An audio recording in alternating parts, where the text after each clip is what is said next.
What's up, guys? We are back again with our partners over at FANATICS Sportsbook and talking FANCASH. Now, most sportsbooks, their rewards are just fluff, but FANCASH is the ultimate sports currency. When you bet with FANATICS Sportsbook, you get up to 10% FANCASH back on your wagers, win or lose. Did we mention that they are giving away millions in FANCASH this year and that you can use that FANCASH on anything in the FANATICS universe? Go check it out yourself and download the app today. FANATICS Sportsbook. Winning hits different here.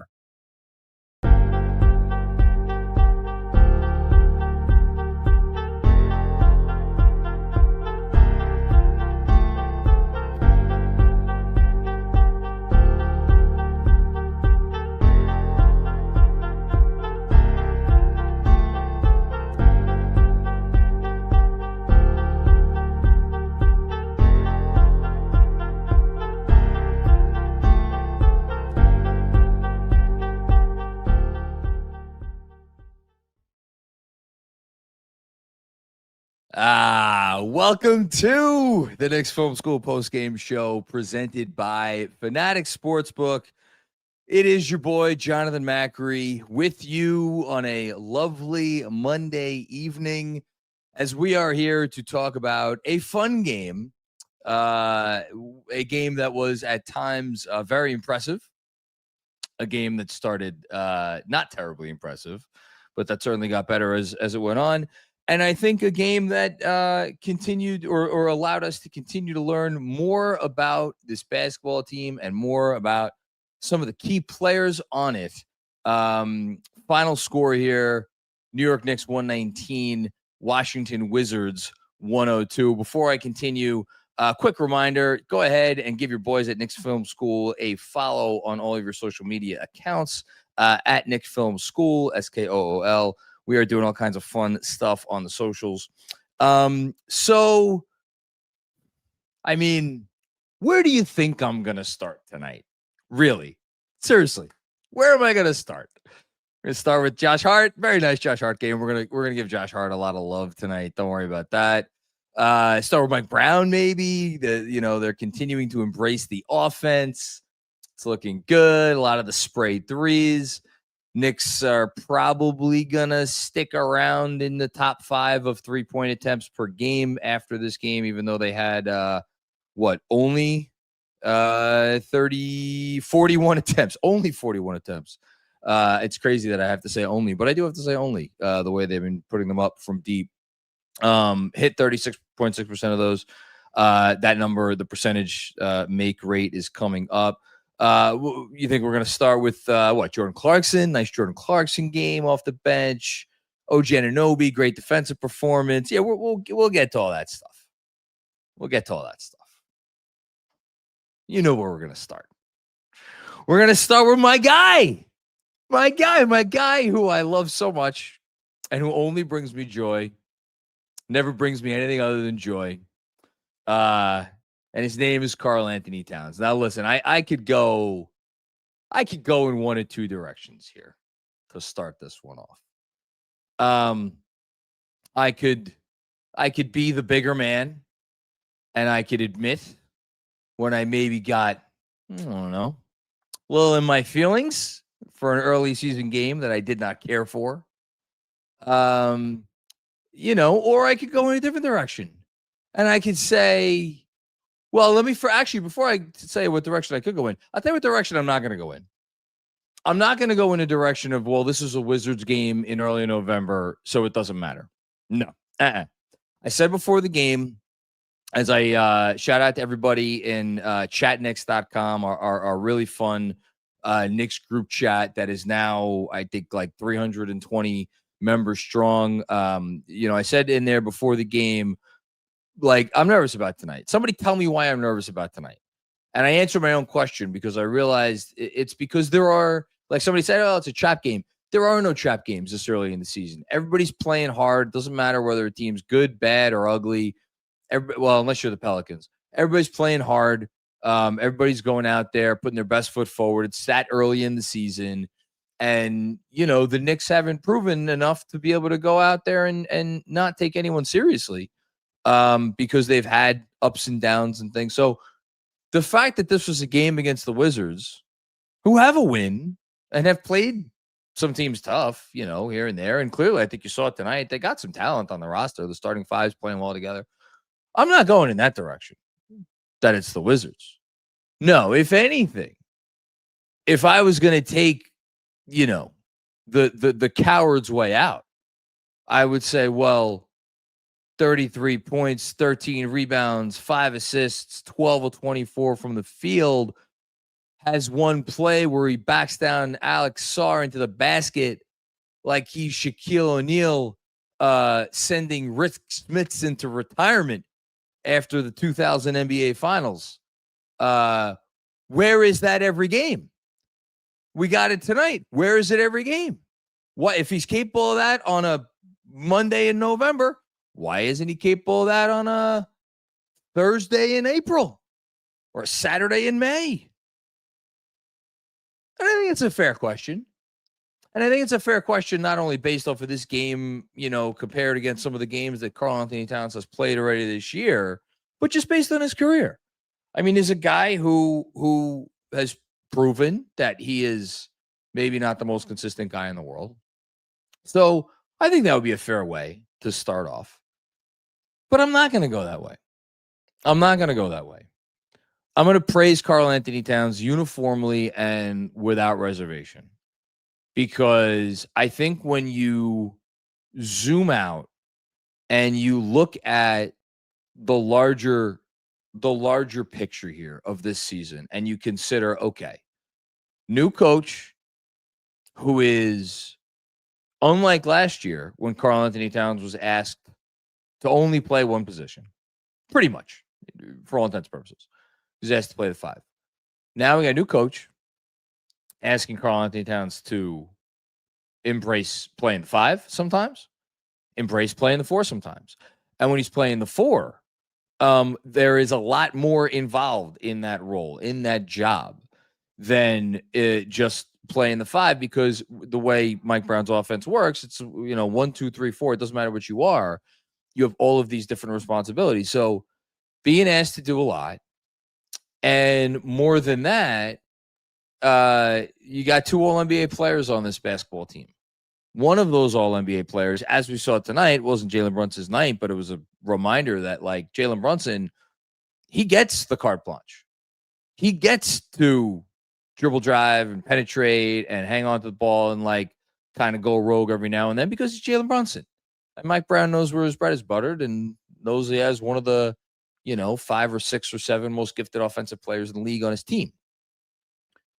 So then that's one All-NBA player. You got the other All-NBA player, though. Oh, no. Well, no, you have to kind of get in line and you have to play your role and you have to embrace that role and you have to embrace that role even if your numbers may not be there after some games. And after 5 games, Karl-Anthony Towns, or 6 games, I should say, Karl-Anthony Towns' numbers were largely not there, at least not in comparison to where we've seen in years past. So again, if we are zooming out and we're looking at things from Cat's perspective and the role that he knows he needs to embrace and be successful in for this team to do well and reach its ceiling, it is an adjustment. And he also, he could say what he wants. I do think he hears the noise from people like me who doubt whether he has the wherewithal to make that adjustment, whether he has the desire to make that adjustment. And I definitely think it's been weighing on him. I think it's been weighing on him since camp. And it ultimately, for me, came down tonight to seeing a guy in this offense being asked to do what Mike Brown is asking him to do, simply going out there and being dominant in this new role with this new job that he has on this team, and doing so on a night when his team was down by 10 in the first quarter and they needed him to come up big in the second quarter, because this was, forget this was a game. They were down by 10. This was absolutely a game. And then the second quarter started out, and Brunson didn't have it tonight. And it was Deuce, Jordan Clarkson, Mikal Bridges, OJ Anunoby, and Karl-Anthony Towns. And for a little while there, Karl-Anthony Towns put the team on his back. He was the best offensive player on the team. He was, for a stretch, probably the best defensive player on the team, although we're going to get to a guy who pretty clearly won that belt tonight in a bit. And he looked the part. That's the thing. When he put Alex Sarr in the basket, there was a part of me that's like, man, I know Alex Sarr is not the biggest of guys, and I know he is a second-year player, and I know he's not old enough to drink, but he's also not, a featherweight out there. And I know that some of the guys that Karl-Anthony Towns has struggled with in the past are smaller than Alex Sarr. So for him to have had some challenges with some other matchups already this season and obviously in the past, again, is Alex Sarr the best defender in the league? No, not quite. But you saw Cat take it personal, and when something means a lot to Cat, and you could tell watching tonight that something about this matchup, something about this game, it clicked for him, where he's like, I'm going to go out there, I'm going to remind everybody exactly what it is that I'm capable of. But again, he did it within the confines of this offense. And I thought Benji Ritholtz put out a great clip during the game of Towns Brunson two-man game. There were a couple of really nice possessions where Brunson and Towns were operating in the two-man game. Some of it was maybe traditional pick and roll, some of it was not traditional pick and roll. So I love the fact that it's a mix. That's part of what Cat needs to do to be successful in this offense. But more than anything, he just needs to move. He just needs to play with pace. He needs to shoot the ball when he has an opportunity to shoot the ball. And it was not a surprise that this game started off with Karl-Anthony Towns hitting multiple threes in the first several minutes of the game. That is part of what he needs to do. So the fact that he is being asked to adjust, and the adjustment has come slowly, and then tonight we saw him be successful with the adjustment in a big way in a game where the Knicks were down again 10 points early, and they needed him to do it. Guy gets all the credit in the world from me. Does he need to keep it up? Does he need to continue to be consistent? Does he need to prove to me that he can continue to do it? And on games where he maybe doesn't have it, he could still impact winning in a big way? Yeah, he still needs to prove that to me. Tonight's not going to make me all of a sudden change my overall stance on him. I still have my doubts. That's going to take more. And I'm fine to sit here and admit that. And I'll be labeled and branded a hater if that's what it comes to, because I am going to make this player fully earn my trust moving forward. But you can only do what is being asked of you in the moment. And tonight, Karl-Anthony Towns needed to go out there and be the best player on the basketball court. And he was that. And I do not think it was particularly close. He was awesome. He was incredible. And he reminded everybody he was capable of, and that he did it in this role, in this offense. It was a needed sight, I think, because you never know.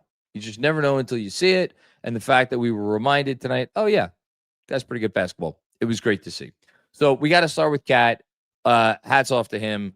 And now we move on to a couple other things. So I thought tonight, as just to zoom out again for the game as a whole, this was clearly the second night of a back-to-back. They defended out of the gate like it was the second night of a back-to-back. You saw that Washington, I could not believe this, shot 72% from the field in the first quarter. The fact that the Knicks were only down by 8 after 1, I thought was a testament to their work on the boards. They did really good work on the offensive glass in particular. And then we got to the second quarter, and I mentioned that lineup that was really successful. Cat had a really high post pass. He had the big dunk. The thing that I loved about the second quarter, and that is probably my second biggest takeaway from this game, is their defensive intensity. It was like, it was a steady climb up and up and up and up and up, like the top, getting to the top of a roller coaster. And it kept amping up and amping up and amping up. And there was a point where the Wizards, who had scored 30 points in the first quarter, there was like 3 minutes left in the second quarter, and they had 10 points in the second quarter. Now, at that point, the Knicks completely and totally let their guard down, and the Wizards scored a bunch of points in the last several minutes of the second quarter. Thankfully, who was there to rescue their ass before halftime? Karl-Anthony Towns with a massive 4-point play going into the half. But I did really like what I saw from the Knicks in the second quarter defensively. Again, I know it's the Wizards. I know the Wizards are not a good basketball team, period. Offensive, defensive, anything. But the level of defense that I saw from the Knicks during that stretch, and not just from their best defenders, one of which was out tonight, we should say. Mitchell Robinson didn't play in this game. But from guys like Jordan Clarkson and like Jalen Brunson. And honestly, I like, dare I say, I think Yabusele had like a moment or two defensively. I don't know if that's sacrilegious to say that. But yeah, I thought that was really good, and I really thought it was where the game changed. And then, of course, the third quarter, after starting off a little sloppy, boom, 17-0 run. Knicks go up by 20. Eventually, they go up by 27. You got Josh Hart out there hitting threes, and we could all go home very happy, and I could enjoy a glass of wine. So, nice win, 4-0 at home. We could sing some other individual praises. OG Anunoby with a 5-steal game, ended with 16 points, 6 rebounds, 5 steals, couple assists. That was probably and I didn't even think he started out great on the defensive end in this game. I thought he kind of eased into the game defensively, like the rest of his teammates. But like, certainly for the vast majority of the game, I would say this was probably the best individual defensive game that any Knick has played this season. Spectacular defensive effort from OG Anunoby. Anytime he was anywhere near the ball, it was a problem for the Washington Wizards. So really nice stuff for him. Landry Shamet, I took Shamet and Towns in a parlay, both of them over points. Shout out to our friends at Fanatics Sportsbook. Shamet had me sweating it out. He had 3 great looks from 3, missed all 3 of them, and he finally drained a couple in the end there, which was more than enough. I mentioned Brunson. Brunson was a little off tonight. You heard Mike Breen saying it. You know what? Look, a lot of people think that I make mountains out of molehills with Karl-Anthony Towns. So why shouldn't I sit here and be more critical of Jalen Brunson for having a 6 of 17 night and maybe forcing the ball a little bit? It's a fair question to ask, especially when you look at Brunson. What matchups does he tend to take personally sometime and maybe go into a little bit too much of a one-on-one mode? When teams try to put length on him, because he knows that teams try to do that to bother him. And I do think he takes it personally. And I do think he tries to get a little bit in his bag during some of those moments. Did he do that tonight? Yeah, I kind of think he did. You also heard Chris Gent say at the half, the assistant coach Chris Gent say at the half, like, you know, they're putting 2 on the ball a lot. They are making sure number 11 doesn't beat them. You know, and that puts a guy like Jalen Brunson in a tough position to defend him a little bit, because if you're Jalen Brunson, you can't just go out there and not shoot it at all. Yeah, I'm sure some people would say, well, no, that's exactly what you should do. If they're putting all the attention on you, pass the ball. And I thought he passed it pretty good tonight. He had 9 assists, 2 turnovers, so he passed it certainly. You know, but I always am going to defer to the great scorer who is looking like he's maybe forcing it a little bit. I didn't think it was too much tonight. If you want to say it was too much, that's fine. But Jalen Brunson's been fucking awesome this season, so I'm not about to get on him for an off night tonight. Josh Hart, second straight really good game off the bench, had 12 and 10 and 5 assists. Just, I don't know, man. That's 2 straight games. How many games in a row like this do we need from Josh Hart for us to be like, he's figured out how to play with this situation, with the fingers and the nerves and the back and the this and the that. Like for 96 straight minutes, he's looked like Josh Hart to me. And it was a reminder that when Josh Hart goes out there and plays like Josh Hart, he helps your basketball team win basketball games. You know, I know he hit some threes tonight. That's great. And the fact that he's shooting threes and he made a few threes, I love that. That's wonderful. That's not the most important thing for me for Josh Hart. The most important thing for me to Josh Hart is he is moving around the court on the offensive end, and he is cutting, and he is driving, and he is being aggressive and smart, which did not happen nearly enough last year, when it felt like once defenses changed how they covered him, it's almost like he forgot who he was for like games at a time. And I don't know what the hell.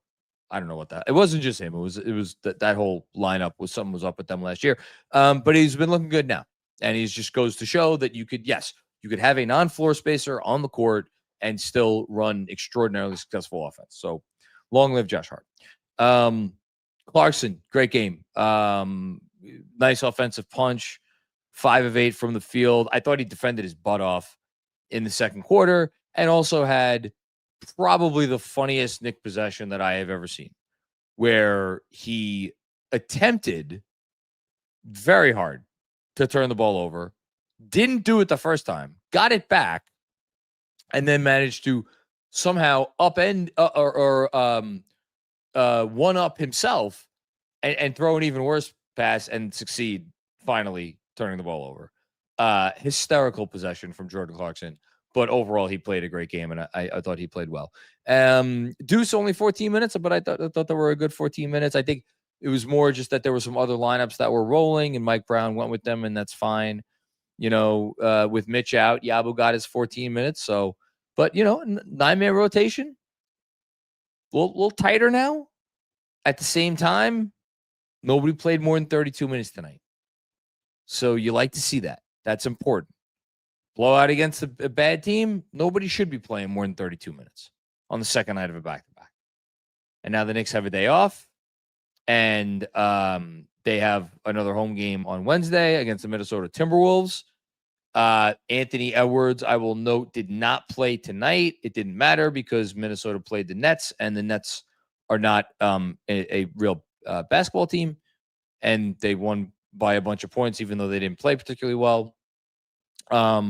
So we'll see. Do the Knicks get lucky on Wednesday and maybe they miss Ant Edwards? I'm sure something tells me if he could walk, he's going to suit up at the Garden. That's my guess. That's my guess. And obviously we will still be welcoming back old friends, Julius Randle and Dante DiVincenzo, you know, but that's an important game. You want to try to continue to string together the wins. You want to defend home court, the whole thing. And then you get some time off. It'd be great to go into that time off with 3 straight wins and with a record of 5-3, but got to go out there and you earn it. I thought they earned it tonight. I thought this was a really good, solid showing from a Knicks team that, you know, the losing streak, I think, was a reminder after a nice start to the season. The losing streak was a reminder that we should not take anything this year for granted, especially early on. There's a growth process. This is a learning process. This is, you know, it's still an adjustment, but you love the signs that you're seeing. You really do. You love the signs that you're seeing, and you just, you know, again, development's not linear, but I think feels like things are moving in the right direction, which is really good. And another 30 assist night, I should say, which and a couple things here. Mike Brown saying Josh Hart, tonight's defensive player of the game. That's a tough one to give to anybody other than OG Anunoby, but OG Anunoby, I think, has been winning this a lot lately with the Tims and the hard hat. But no, Hart was really good defensively. Brown praised the defensive effort in the second quarter, unsurprisingly. So yeah, good stuff here. All right, let's keep going with the show. See what we got to talk about. We have first, of course, we'll do an update on our betting and sweating picks for this evening, as always, presented by our good friends at FANATICS Sportsbook. So, we have our individual picks, which were my pick. I'm going to save my pick for last.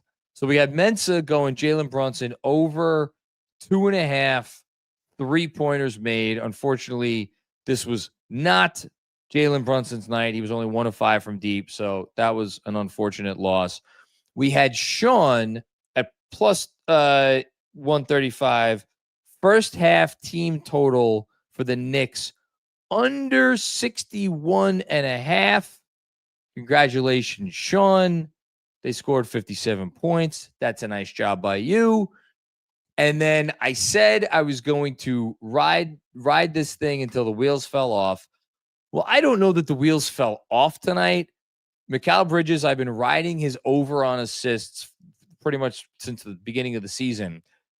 My friends at FANATICS Sportsbook, they finally upped the number from 3.5 to 4.5, and it bit me tonight. I took the over at 4.5. He had 4. If it stayed, I would have hit it, but that's fine. Quiet assist night from Mikal. I'm not going to be deterred. I'm going to go back to that well a few more times. If you would have taken this parlay, you would have gotten plus 870. So you wouldn't have hit it. But listen, we've been doing pretty good overall. And I think, 1 out of 3, not great tonight, but stick with us. We're doing okay. I promise you. Okay. Shout out to our friends at FANATICS Sportsbook. Good stuff there. And on that note, I did it, Andrew. You have to yell at me some more. All right, let's get to some super chats. I don't know how many we got tonight. It's a Monday against Washington. Might be a quiet night tonight, but whatever it is, we'll do it. I do see we got a lot of comments in the chat. So, we start off with Anthony Sixto. What's going on, Anthony? Sloppy, but I really like the process. Spraying out of drives and swinging has been great. Favorite moments: early second quarter, cat passed out of trouble to JB.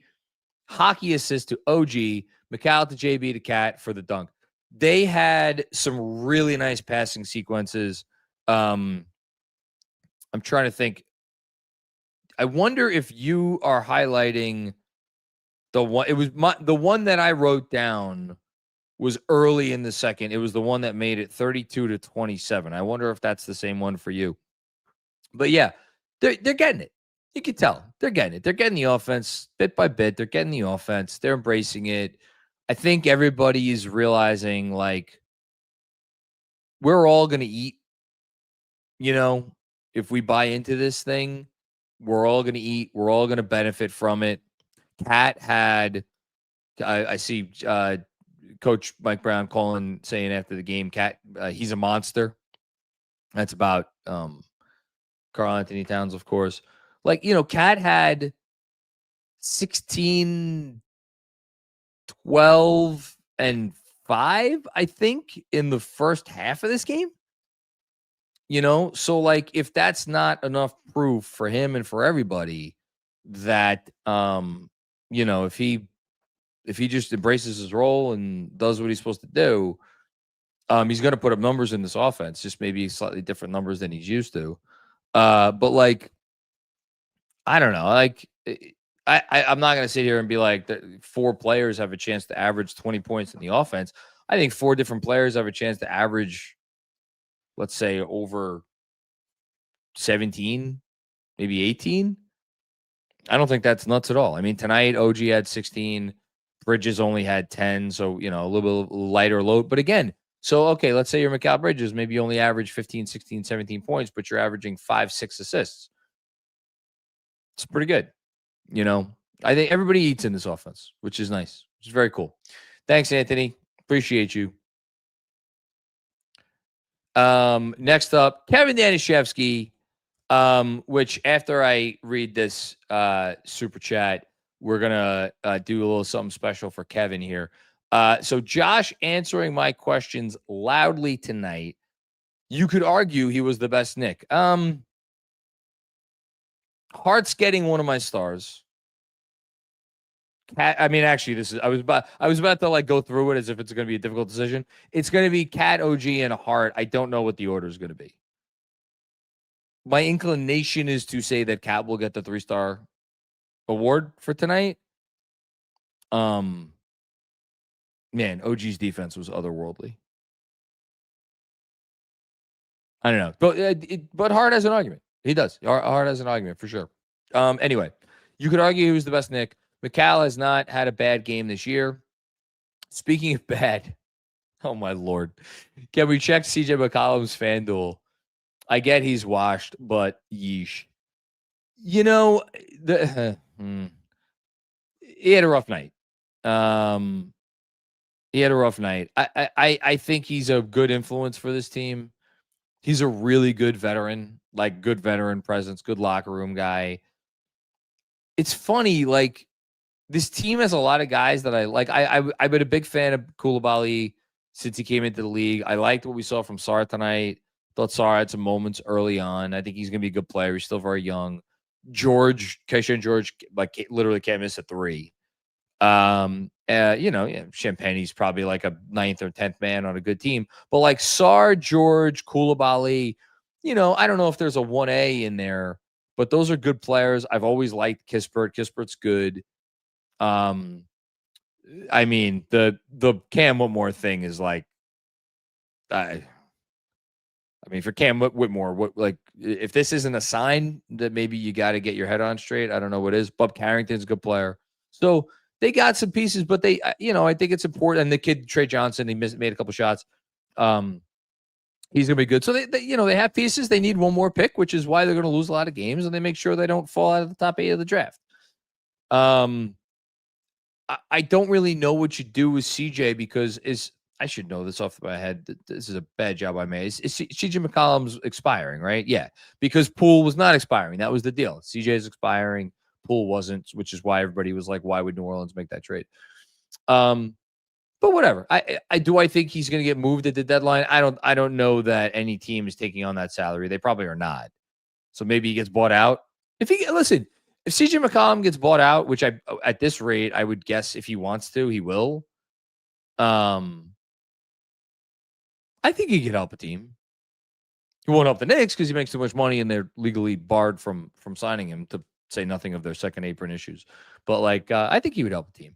Anyway, before I move on from Kevin's super chat, Kev's on the 1s and 2s. Kev words. Pop up there we go. No, not that one. There you go. Okay. So Kevin Danishevsky, everybody who watches this postgame knows who Kevin Danishevsky is.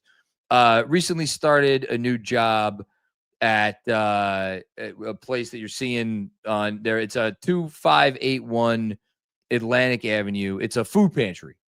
And Kev just he didn't ask me to do this, but Kev's a good guy and it's for a great cause. So if there's anybody out there that maybe lives somewhat close to, you could see that on the map on the screen. So it's right by where the Jackie Robinson lets off, like that area of Brooklyn on Atlantic Avenue. It's the Community Healthcare Network Food Pantry and the Institute of Community Living. So if you're interested in helping out, I think they have people that come in and help out on Wednesdays. You could come in for a couple hours, whatever. They could really use the help.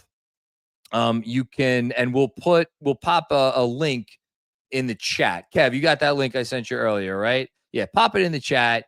And I think Kevin's email is actually in there, so you could email him if you want to come in and volunteer. You could also donate some money. So shout out to Kev for paying it forward and just being a good human being and making making it so that people's lives are a little bit better. So shout out to you, Kev. Thanks for doing what you're doing here. A good question. Because you always have good questions. Because you're Kevin Danishevsky. Okay. Next up, IMAK Legend. What's going on, IMAK Legend? Congrats, Cat, on 15,000 points. Nice to see you so locked in. It is nice to see Karl-Anthony Towns so locked in. You know what?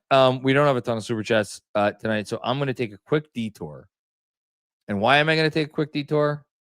Because we're going to do a Hall of Fame check-in on Karl-Anthony Towns. So Karl-Anthony Towns is in year 10 of his career, as you just said, 15,000 points.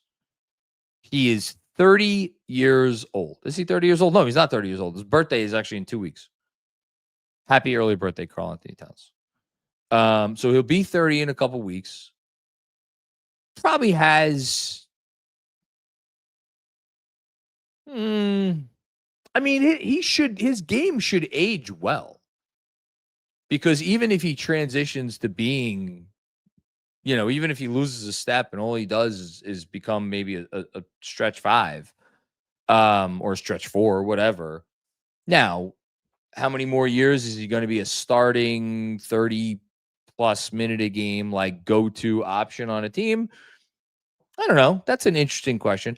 But I think at the rate he's going, and the problem with Cat is he's had some seasons where he's missed a lot of games. He had a season where he played 35 games, season where he played 29 games, season where he played 50 games, although I think that was one of the shortened seasons.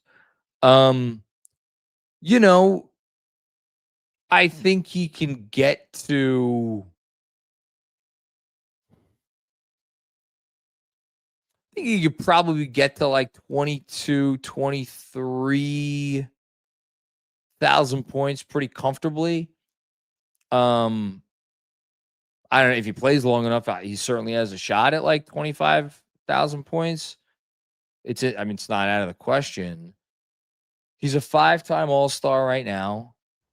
5 All-Stars and 3 All-NBAs certainly is not an automatic entrant into the Hall of Fame. Doesn't get you in right off the bat. It certainly gets you in the conversation.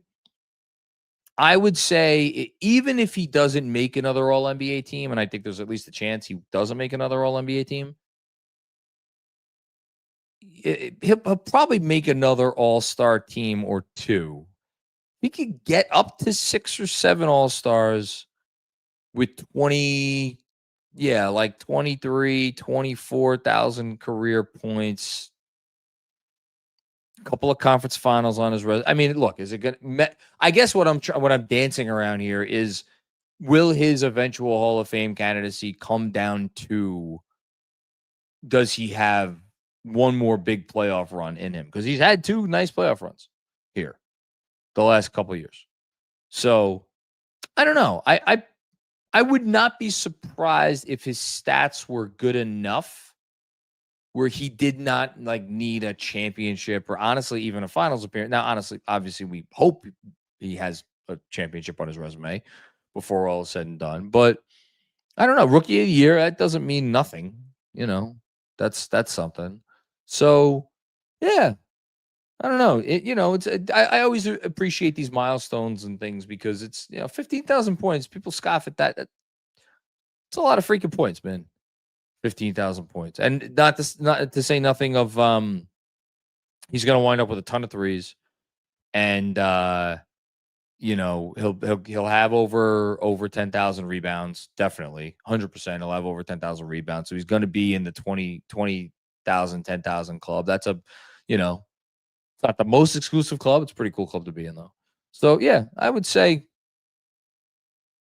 he's going to get there. I think he's going to get there. Yeah. Anyway, okay. Thanks, IMAK Legend, for allowing me to do that little basketball reference deep dive. One more, and then we'll go to we'll shout out our good friends at Cornbread. Bill Peterfriend, what's going on, Bill? Would like to see a much cleaner game against the Wolves. Still too sloppy. Yabu is brutal.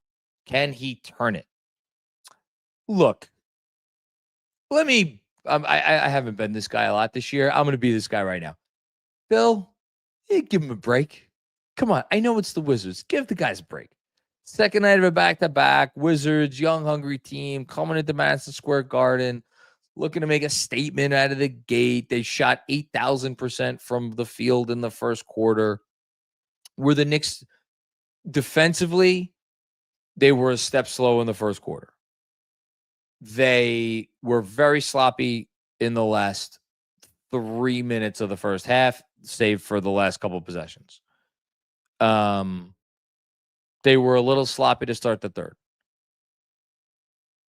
And then they kind of fucked around in the fourth. I don't really care about that. But like, if you really look at it, not a good defensive first quarter. I get that. But it's the second night of a back-to-back, and then they withstood it, and they withstood it with rebounding, which I thought was important. And then to have a second and third quarter where they outscored their opponent by 28 points, even with those couple of bouts of sloppiness, I think we could give them a hearty tip of the cap. You know, again, you can't always judge every game with, well, would they have beat the Thunder tonight, or would they have beat the, there's no other great teams in the league right now. It's just the Thunder, and everybody else is playing for second place, sadly. But like, you can't always judge a team like that. You sometimes it is like, and look, if they were playing the Thunder tonight, would they have come out with that defensive effort in the first quarter? My guess is probably not. So just looking at the standings right now, how about this? Your top four in the East: Philly, Chicago, Milwaukee, and Detroit. That was a hell of a shot by Giannis tonight, by the way. Great shot by Giannis. Portland, fourth in the West. How about that? Anyway, okay. Thanks, Bill. I'm giving you shit, Bill. I love you. You know that. But yeah, they need to clean it up. Okay, let's take a quick second to hear from our good friends at Cornbread. Life's been a little crazy lately, and you know what? The one thing that helps me unwind is Cornbread Hemp's CBD gummies. I usually I don't know if Cornbread actually wants me to do this, but I keep doing these Cornbread ads by highlighting like the craziness of my day. My day today was actually it was okay. I didn't stop for like 8 hours, but it was fine. But you know why it was fine? It was because I had my buddy Cornbread and the CBD gummies to help relieve my stress, because again, when you have a crazy day and you're going nonstop, like, pop one of those gummies and part of your wellness routine. What more is there to say? And if you've tried everything under the sun for your peace of mind, it might be time to give Cornbread Hemp CBD gummies a shot. If you want, you can, listeners to this show, of course, only save 30% on your first order. Just head to cornbreadhemp.com/KFS and use code KFS at checkout. One more time, that is cornbreadhemp.com/KFS and use code KFS at checkout. Shout out to Cornbread. All right, next up,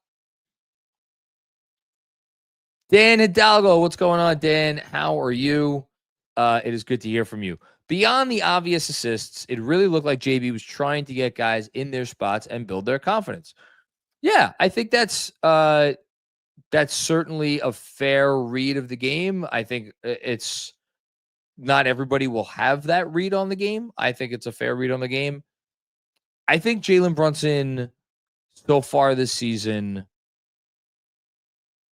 the best compliment that I could give him and the most important thing I could say about his approach is he looks like a guy who very much wants to get this right.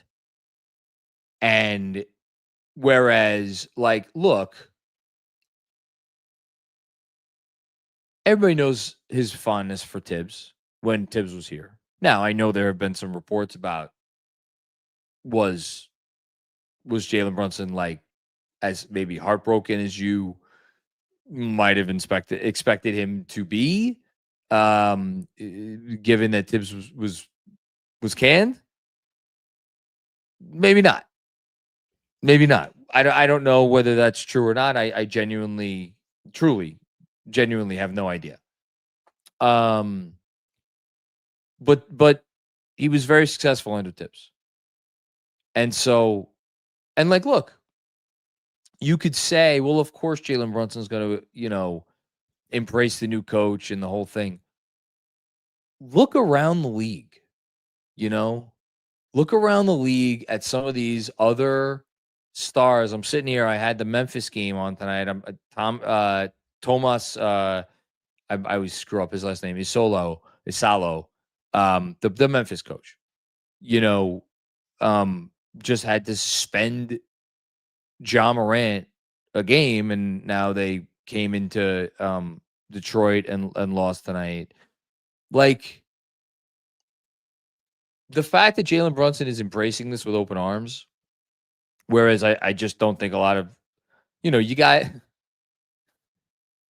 LeBron James, maybe the second greatest player who ever lived, out in LA, and it was just a summer of, your classic LeBron bullshit, as opposed to like, hey, we just traded for Luka Doncic, let me be all in, so like, you never know what you're going to get with superstar players. And I could go through a laundry list of guys.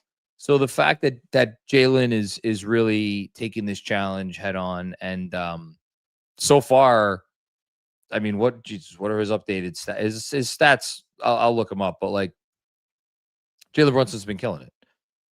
Even with a down scoring night tonight, he's averaging 29 points and 5.6 assists. That's pretty good, I would say. Anyway, thanks, Dan. Appreciate you. Chris Carter. What's going on, Chris? Good to hear from you, man. The offense is really going to be something once they work out the kinks. It felt like Mike Brown was holding an audition for the 9th spot there at the end of the game, and no one wanted it. Rough. I have not talked about the end of the game.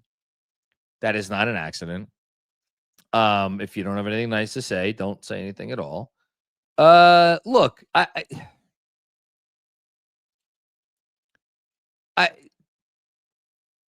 like, what is there to say? Ariel Hukporty looks like a guy who's not ready for rotation minutes. Tyler Kolek had some very encouraging moments and maybe is also not quite ready for those minutes. Muhammad Diawara is a project. Like, we knew Diawara is a project. If Diawara ever gives them anything at all this year, it is such a bonus. He is 2 years away from being 2 years away. So if he gets anywhere in the first year, well, God bless. And Dadier, I got to tell you, I haven't talked about it. They picked up, or maybe, did I mention? No, I don't think I did mention it. Anyway, they picked up Dadier's team option. I got to tell you, there was a part of me that was like mildly surprised at that, because to say that this guy has shown like nothing. Really, I know everybody keeps saying he's the outline. You don't trade a guy, or you don't give up on a guy that has that outline and those tools. And man, so I don't know. Look, I think he has. Mike Brown had. I think Yabusele is going to be fine. Let me just say that. I think Yabusele is going to be fine. I think Yabusele is out of shape. I think he's going to get in shape. He has to get in shape. I think Yabusele is going to be fine. Hart, McBride, Clarkson, rock solid. Shamet, it's fine. It's fine. If he's one of your 9 guys that plays, it's fine. And then you just, it's a little scary how much of this is coming down on Mitch, but what else is new? If Mitch is healthy and Mitch is playing games, all of a sudden the Knicks are plenty deep. Is it the best depth in the league? No. Is it even top half of the league depth? No. There's not a lot of teams in the league who have guys the caliber of Josh Hart and Deuce McBride both coming off their bench when those guys are going right. And Deuce is always going right, and Hart looks like he's going right now. So, I don't know. But whatever. You get the point. You know, when they have Mitch out there and Mitch can play 25 minutes, then all of a sudden everything else suddenly shores up and gets a lot firmer, and it's a lot better. When you take him out of the equation, well, then it could get a little janky when you're playing a really good team. Fearless prediction: this team's gonna make a trade this before the deadline. You know, I don't know who they're gonna acquire, but I think there's a part of me that would be a little surprised if they did not go out and try to get a depth piece of some kind. You know, or maybe it's trading away some salary to try to get further under the apron, like we thought they were going to do in the preseason with the Brogdon thing, and then use that to sign a buyout guy. Maybe that's the way they go. I don't know. But we'll see. Lots of time to worry about that. Checking in on the old Twitter feed. Just about to see if Steve Ballmer got sued. Shout out to him. Great job. By the former owners of Aspiration, former investors of Aspiration. That situation's surely going to have a calm, friendly resolution. And this was, I think this is a good quote here. This is from Josh Hart about Mike Brown. He always has an open door. If you don't understand something, don't understand what's going on, you can go talk to him. For Josh Hart to say that,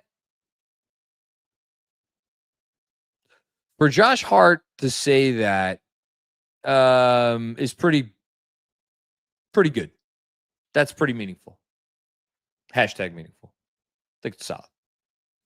Anyway, thanks, Chris. All right, Kev, or we'll do this one and then we'll do the last. Okay, Nick Greenberg, what's going on, Nick? In praise of Yabu, always tries to make the right play, boards and screens with his ample boof. Is that the correct pronunciation of that, Kev?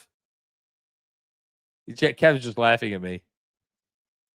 I mean, I know what the word refers to. It refers to his ass, which is ample. It's an ample behind. Boof. BOEUF.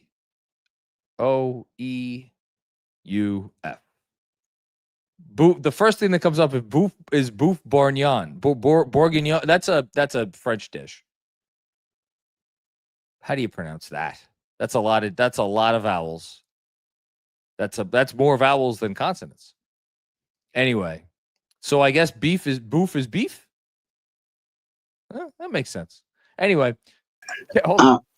I'm seeing it's like buff. Like buff for French. Do it like Dottier would, like. I can't speak French. Or like Evan Fortier would. Or like Frederick Weiss would. I'm not gonna try to speak like any of those folks. Bouffe Bourguignon? Like Seraphim would. Buff Bourguignon? Yeah, something like that. I took Spanish, so I don't do well with the French. I took Latin. That's not helping me now. Yeah, anyway, funny stuff. Great stuff. Shots and defense will come, and it'll be more filet than brisket soon. I like brisket for what it's worth. Brisket's delicious. Look, I predicted as the Knicks Film School Monroe tier patrons as my witness. I predicted before the season started, maybe even before the preseason started, that Yabu would be the punching bag early on and maybe for most of the season. I just had a funny shout out to my guy Bob in Brooklyn. It is pronounced boof. Emphasis on the uff. Boof. Is that it? Kev, was that better? Boof.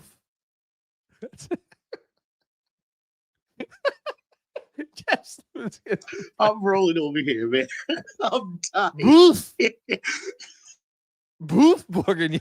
My God. My mother's probably watching this being like, where did I go wrong?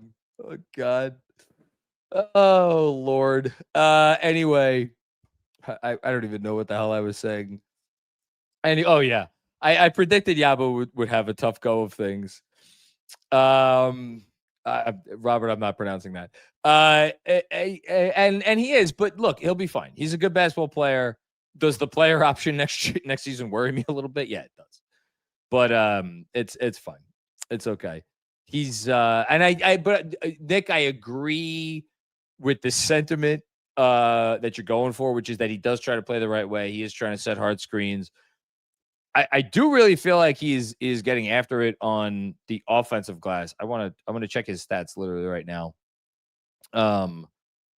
Offensive rebounds so far this season. Why does this not show me offensive rebounds? It shows me just rebounds.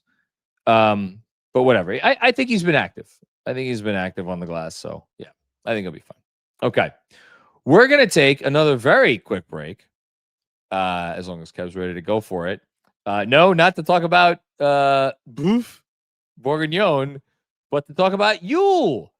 Yule was an old partner of ours, and they went away for a while, and now they're back. And I'm very happy to have them back because Yule is well, I mean, I will just say that, you know, as someone who, because I live a crazy life and I'm always busy, I do skip meals sometimes, traditional meals at least. It does impact my energy. And when I need a go-to meal, when I literally all I have time to do is to throw some powder into my trusty water bottle and mix it with some water and then shake it up. Yule, it's my go-to. I have it right here. And I used to drink this on the show all the time, and I loved it. It was my favorite segment on the show because Yule tastes delicious, comes in different flavors. I like the vanilla one. And it's exactly what you want because it has everything you need. 35 grams of protein, 6 grams of fiber, 27 essential vitamins and minerals, no added sugar. It's gluten-free if you're someone that tries to avoid gluten. Ain't no gluten over here. And then it's under $5 per meal, and it's ready to go. You could get either the pre-bottled ones, or you could get like I have right here, which is, again, where you just put the powder in, you put some water in, you shake it, and it's ready to go. It really does make life a lot easier when, again, you don't have time to sit there and whether it's make a sandwich or something a little bit more complicated. That Yule is there for the rescue. And at only 4 grams of fiber and only 1 gram of sugar, only 25 calories. Like you can't go wrong. 42 vitamins, minerals, and superfoods. It's all of the great stuff that you want and none of the stuff that you don't. So, you know, I know everybody, a lot of people listening to this are New Yorkers. Everybody has a busy life. So if you want to solve some of your problems with your busy life, go with Yule. It makes eating simple. Just launched into Target stores nationwide. You could try all of their products today. 15% off your purchase for new customers. Use exclusive code KFS at www.yule.com/KFS. That is www.huel.com/KFS. Use the code and fill out the post-checkout survey to help support your friends at Knicks Film School. There you go. Giddy up. Okay. Home stretch. Huzzoo. Clarkson is going to win us a playoff game. I mean, Cameron Payne won us a playoff game. If Cameron Payne won us a playoff game, I certainly think Jordan Clarkson could win us a playoff game. And yes, I do. I think the challenge with Clarkson is not going to be whether he could win them a playoff game. I think the challenge with Clarkson is not even as much a challenge for him. It is a challenge for the coaching staff and Mike Brown, and to recognize, you know, when is Jordan Clarkson having a type of night where he might lose you a playoff game. And I think the most encouraging thing I've seen so far from Brown is a really good ability to see, like, okay, Clarkson really has it tonight. Let me lean into him. Like, for instance, tonight, Jordan Clarkson played 21 minutes. He was on one. I think we saw the same thing the other night when he played a bunch of minutes and he was hitting a bunch of shots. But we've also seen nights where Jordan Clarkson has not had as successful an evening, and he's only played 13, 14 minutes, which, again, he's saying all the right things. He's saying he couldn't wait to play here in New York. He loves playing in New York. He wanted to be a Knick. I hope that keeps up. A guy who I don't think he's ever played under 20 minutes a game, or at least not in a very long time, used to playing upwards of 30 minutes a game. And now that number has kind of been cut in half. So if Jordan Clarkson's happy with his role and he's embracing his role, that's a great sign for Mike Brown and a great testament to what Mike Brown is bringing to the table and again, what he's selling. Yeah, good stuff. Thanks, Hush. Sam F, what's going on, Sam? Crushing it on SNY. Oh, man, that's very kind. You've got it, man. Last night you handled the host's unhelpful tosses to you like a pro. Keep dreaming bigger and don't stop. No, Eamon's the man. Listen, I'll just tell y'all. We do get like the questions beforehand. Like that is not on the spot. I mean, I pride myself in being able to answer any question that I'm given about the Knicks on the spot. But I mean, it's like live TV, or maybe it's like a 1 minute delay or whatever it is. So, but I get him ahead of time. At the same time, there's always a little bit of ad-libbing going on and some of that stuff. But I'm just like, listen, I know I always struggle with this, right, Sam? Because it's like, and I think as I've done this more and more. Shout out to my mom. She always tells me this. She's like, don't put yourself down so much. Like, the whole act as if thing. And I really do try to do that. I try to embrace that. And because I think when you if you do have aspirations to, do whatever it is that you want to do, you do have to kind of take on an air of confidence and the whole thing. But at the same time, like, I'm a Knicks fan who decided to start a podcast 6 years ago with zero qualifications and like a mic that I didn't even know if it would work before I plugged it in. I didn't know what the hell to do with it, So yeah, you're damn right. It's a trip to be able to go on major television station and talk about this team I love and do it in front of an audience that just has been more supportive than I could have ever possibly imagined. And again, people like, you and a lot of other people who maybe don't know me personally, but like, feels like we know each other. So, yeah, it's been cool. I hope they keep having me back. It's a really neat thing, and appreciate you giving me that shout out. That means a lot. I really do mean it. I mean that. Yeah, it's onwards and upwards, I guess, right? As they say. Thanks, Sam. All right, Kento Cato. What's going on, Kento? Was nice seeing them do to DC what teams used to do to us in the third quarter. Yeah. OG's defense has been absurd. Happy for Cat. Clarkson pretty solid, even on defense. I'm telling you, man, Clarkson's defense in the second quarter was eye-opening. I was like, he's defending his little ass off. Really was. I really like what he brought there. OG's, he's all defense after what have we been playing for 2 weeks? Whatever it is. OG's all defense 100% after 2 weeks. That's not even a question. And yeah, it was good to see them go out there because that game, listen, with how the second quarter ended, I know Cat ended the second with a flurry, but like the couple of minutes before that, that's one of those games, man, where Washington comes out and they hit some shots right off the bat.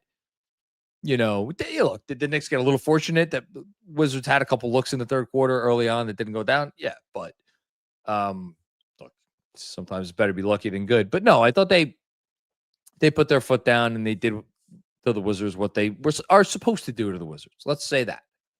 It's the Wizards. So to come out of there with a nice win and do it in the way that they did, really good stuff. And it just, again, it backs up.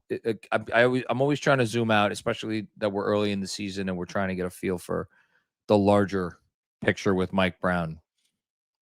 Seeing a lot of good signs here. For as much as I there have been some moments not to love, and Breen even said it on the broadcast tonight. There's been some not nice moments and some really nice moments, but it's to be expected. And as I said a few days ago, that's what development looks like. It's not always going to be linear. It's not always going to be pretty. So you got to go with the bet. Thanks, Kento. Ben Kimgerby. What's going on, Ben? How you doing? I enjoyed drinking out of your coffee mug this morning. Stay with me, John. 90-plus field goal attempts, 40-plus threes, 14-plus stocks. Win! Hashtag good bones, by the way. Nice hat. Where can I get one? Oh, look at you. Who's better than you, Ben? So I decided, because we have a bunch of great merch for Knicks Film School, the larger Knicks Film School brand, which you could get on our website, which is, stay tuned for an announcement about that website coming soon-ish. But I figured, there are so many wonderful, loyal subscribers to the Knicks Film School newsletter who I appreciate so much. So I'm like, you know what? I want to do something that is kind of just for the stack, as it is known. So yeah, I went out and I found the designer who I was like, make me a simple logo, pitched some ideas at him, and came back with some different stuff, and we went back and forth. And I settled on this. You can see it. It's just a coffee mug with the letters KFS. And I decided to go with this for the design of the Knicks, the first official piece of Knicks Film School newsletter merchandise, because I'm like, so many people over the years have emailed me and it's like, your newsletter is the first thing I read when I wake up in the morning, next to my cup of coffee. And I'm like, you know what? There's something to that. So, yeah, shout out to everybody who already subscribes to the newsletter. There's a tab at the top of the page that literally says buy a hat. If you go to the homepage, just, I think it's Knicks Film School, or what is it? Substack. Yeah. knicksfilmschool.substack.com. If you go to that, and at the top of the page it says buy a hat, and you can buy a hat. And then, for anybody who doesn't get the newsletter, feel free to subscribe. You could subscribe for free, get a free newsletter every Monday. And, if you want to upgrade to a paid membership, it's, price of a cup of coffee every month, but that's up to you. And we appreciate everybody who does. Thanks, Ben. Josh Garcia, class of 2009. Okay.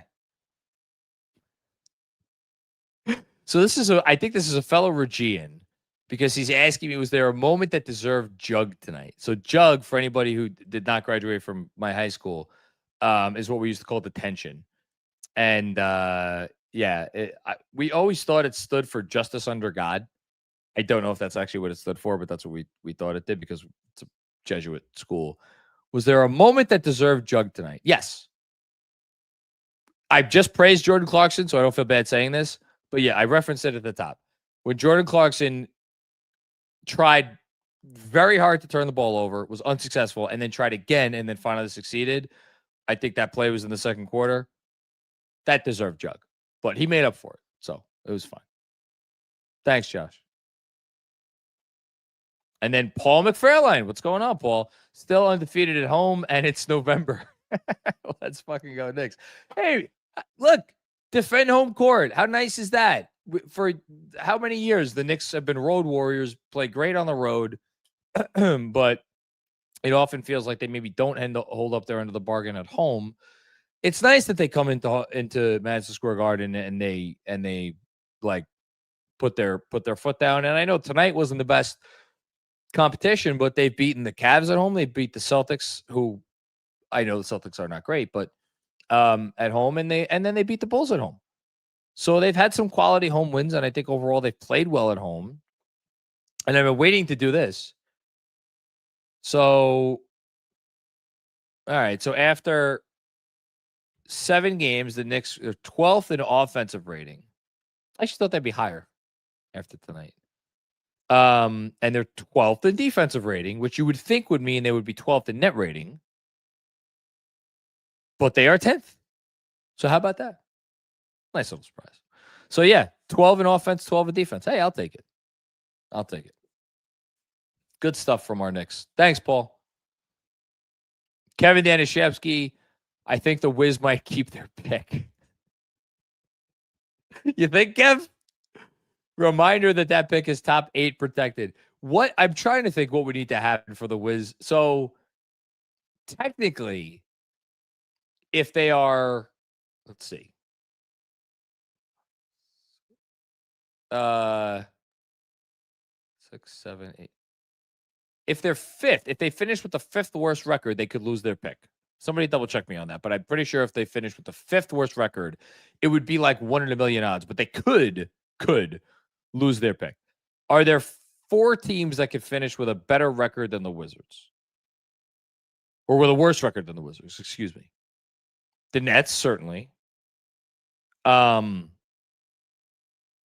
can't believe I'm saying it, but at this rate, you do have to look at Indiana because Indiana has suffered so many injuries and they are 1-6 and like maybe they just lean into it. I don't know. The Pelicans, I should go without saying. And I know they're 3-4, and I think they actually got a win tonight. They did get a win tonight. Never count out the Jazz. The Jazz beat the Celtics tonight. How about that? Yeah, never count out the Jazz. But I think I would, if I was to bet right now, I would bet that the Wizards will finish with I would actually bet that they're going to finish with the 2nd worst record of the NBA. So they're pretty sure they're keeping that pick. Thanks, Kevin. Oh, that's it. Okay. Not bad. We got up to over an hour, 72 minutes here. Thanks, everybody, for tuning into the Knicks Film School Postgame Show. I'm going to remind you to do all the things that help us out, such as subscribing to this YouTube channel. I haven't checked it. I should have checked this before we came on. Hold on. I know I've been meandering and we've been going long, but I do want to check it real quick because we were close. There we go. We're at 49,600 some odd subscribers. So if you're listening to this on your podcast or maybe you're watching on Twitter or whatever, and you're for some reason not subscribed to the Knicks Film School YouTube channel, go subscribe. Help us get to 50,000 followers. It'd be cool if we got there this week. I don't know what I'm going to do if we get there. Maybe throw a little party or something. Don't forget to leave a nice rating or review wherever you get your podcasts. We got the Substack. We got Patreon. Benji and DJ have been killing it for the Brunson tier with all of their bonus content. I'm going to do a mailbag this week, 100%. So all of our patrons, be on the lookout for that. And then, again, follow us on social at Knicks Film School, SKOOL. I think that's it. I think I did everything. Shouted out Kevin's the food pantry. Got everything else in under the gun here. Kev, am I good? Give me a thumbs up. Okay, we're good. I will see everybody after the game on Wednesday, hopefully after another home win against the Minnesota Timberwolves. Until then, take care. Thanks for watching, and we'll talk to you soon. Peace out. Must be 21 or over? Gambling problem? Call 1-800-GAMBLER. Connecticut, call 888-789-7777. Massachusetts, call 800-327-5050. New York, call 877-8-HOPE-NY. Maryland, visit mdgamblinghelp.org. Not available in all states. Terms apply. See Fanatics Sportsbook app.